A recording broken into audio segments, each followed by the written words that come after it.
Hey, what's going on, everybody? I know it's been a while. It's a big day. I got a lot of parts in, and the weather's nice, so I figure I should vlog some of this or record some of this while I'm installing some of the parts. But just to update you guys, took the air ride out. I sold it for about $2,000. So no more trunk setup. I got a big mess back here. Got to clean that all up. But the intent is to install coilovers today. I just got BCBR coilovers. Got them for a good deal, brand new.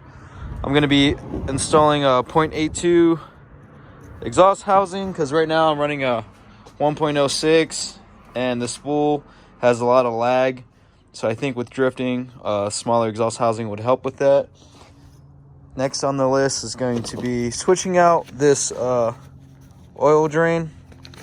So I got one of the first On3 kits that were ever made, and I don't know if you can see, no you can't, but the drain was like a AN fitting and it was rubbing against the exhaust housing. So I guess one of the revisions to the kit is making it just a little skinnier and longer out the way. And my plan is to take it all off, replace the oil lines, and kind of just go over everything before I start beating up on the car.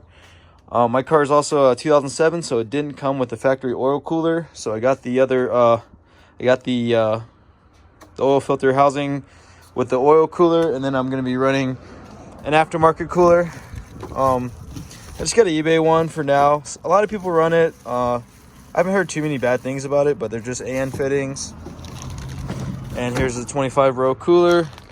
I'm thinking about mounting it right behind the grill.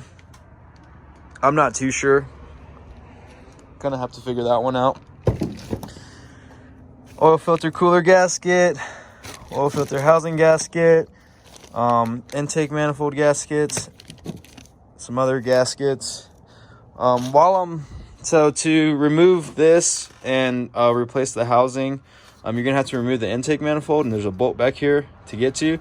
So while this is off, I'm gonna have my buddy Marco walnut blast again. It's been about 30,000 miles, so I figure why not do it. Although I have an upgraded valve and a catch can, I think since the intake manifold is going to be off and I'm replacing the gaskets, why not do that? I won't be using the manual diff just because the auto diff has a shorter ratio, which will be better for drifting. So I'm actually going to have to take that diff out, take it to the shop, and get some plates welded in. So for today, we're just going to install the BC coilovers. I'm still waiting for my angle kit from Drift HQ. Well, actually, it's from CNC, but Drift HQ sells them. So I'm really excited for that to come in.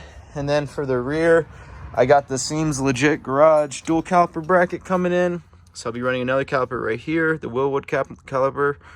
And then a Chase Bays Hydro, which I still got to figure out where to mount it. I'm thinking right here. I got a reverse mount, so the reservoir is in the dash instead of backwards, or the right way. I got a backwards one. So I'm thinking about mounting it right here, and then I'll probably have to like gut everything and run the lines and fittings out to the rear, both sides. As of right now, I don't have any upgraded bushings. I'm gonna take a look when I pull the diff out at the diff bushings. I might replace that since it's gonna be out anyways. But I'm not too sure about the subframe bushings. My car has about 115,000 miles on it. So I'm not too sure if I need to do it yet. I'm gonna inspect them, and if they're worn out, I'll just go ahead and knock it out. But for now, let's dig through these parts. So when I saw the air ride, the tank was just too long and big to ship, and it would cost too much. So I told the guy it's better off buying a new one, so he did. So now I have this tank that I'll probably just hang up on my wall and look at it. But all right, let's unbox this.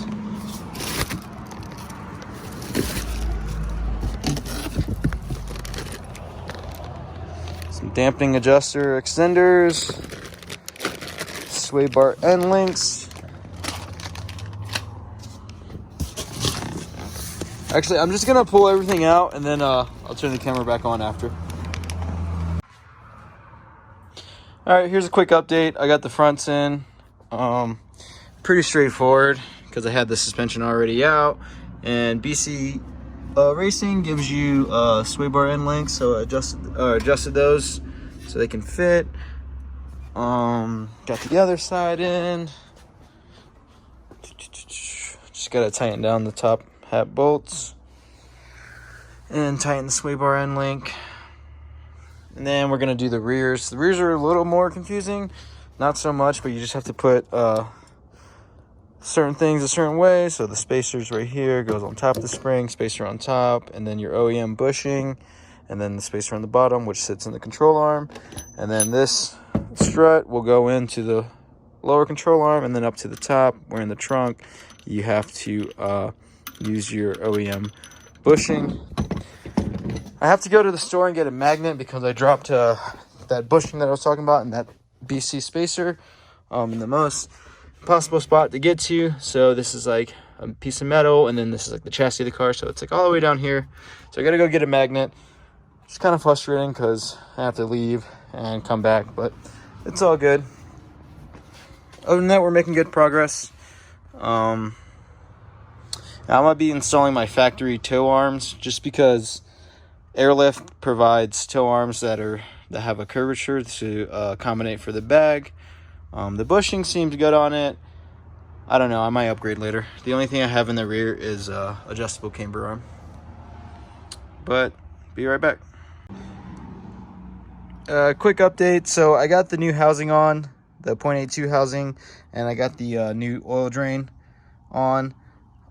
Clocked properly. I'm just waiting to put it on, but right now all the block off plates that go into the block for the oil feed and the oil drain, there was some oil residue around it, so I think over time, it's been about 30,000 miles, 25,000 miles, something like that, I don't know, but these O-rings could probably go bad, so I took it off and it was pretty dry rotted, and I just went to the local BMW dealership and picked them up for about $4. So I'll be installing that. I'm going to support the motor and take that motor mount out, and hopefully I can access it pretty good. Alright, so after messing with this for about 30 minutes, I was able to get the oil feed adapter out the block without taking the motor mount out. I wanted to take the motor mount out just to inspect it anyways, so I might go ahead and do that now. But man, this was a bitch. I need to invest in a whole bunch of swivel sockets because I don't have that, so I was really just using the bit and then my hand and twisting it. But as you can see, this is the old O-ring. It's pretty hard, you know, so definitely a whole bunch of heat and wear and tear.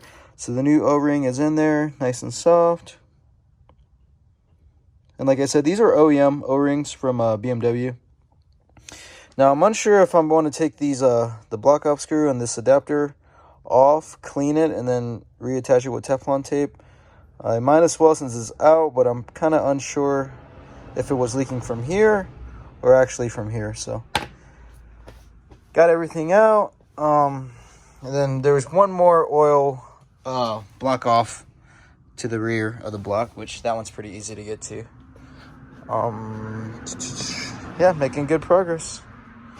I still got to install the oil cooler, which I probably won't do today. I got to take the diff out and bring the diff to the shop so it can get welded. All right, so here's a quick update. This is so satisfying. I just wanted to show that off real quick. All my tools, I know where everyone is. And then I got these little organizers from Harbor Freight, and you can clearly see the size socket you need. I was tired of just digging around looking for shit. And I also picked up some swivel heads. So I got the exhaust off, got the axles off, I got the auto diff out. I'm getting ready to drain it now and kind of clean it before I take it to the shop and weld it. I couldn't get the drive shaft off, so I talked to the guys at the shop. They're like, okay, just bring the whole assembly. So this is a 3.45 for the auto, and then this is the 3.08 for the manual. I decided to weld this one for shorter gear ratio for drifting. and it should work out fine. Next on the list is just putting the turbo back together. I got the drain and the feed with the new O-rings on the bottom end. That was a bitch. It was pretty tight. I hooked this up, but I didn't end up using it. I didn't need to take off the motor mount. I was able to get to it with the swivel socket, so that came in clutch. Angle kit should be here in about 2 weeks. And my buddy just called and told me that my dual caliper brackets just got delivered, so I'll probably install that in the next 2 days or so while I have the 4-day, and then run the lines while the drive shaft's out in the trans tunnel, the drive shaft tunnel or whatever, and then run the lines up through here. But that's it for today. I'm gonna clean up. Took a whole bunch of trash out, and yeah, appreciate you guys watching.